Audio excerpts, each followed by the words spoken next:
Well, it's been 1 week since Florence made landfall. More than 4,700 people have been rescued in North Carolina alone.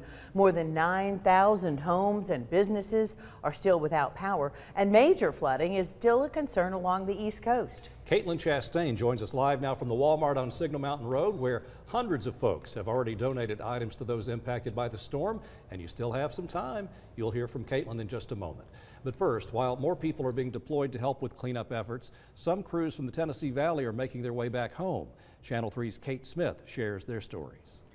Crews from the TVA were deployed to North Carolina last week.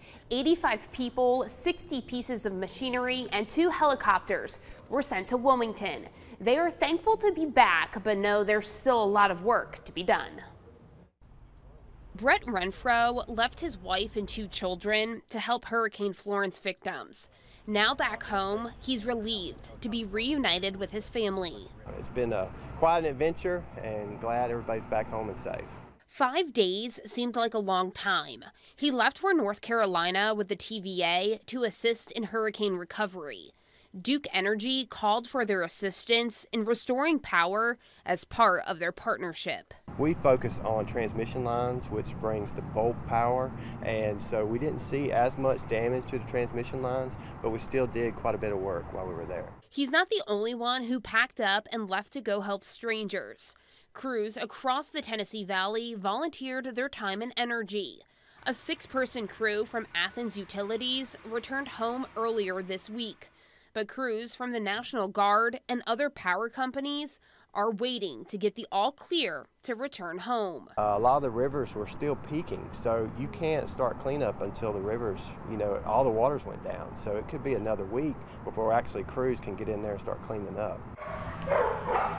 Efforts in the Tennessee Valley are still ongoing. The Humane Educational Society is working around the clock to house animals displaced by the storm. Overnight, they received 55 more dogs from North Carolina. Their shelter roof actually blew off during the hurricane and then flooded. With so many devastating stories, it's flooding that stood out the most. Crews can't help but think of the people they left behind. The flooding was the big thing that was there. In some cases, you needed a boat, to get to the structure. We've got a bulldozer we're trying to drive, and it just doesn't work in water.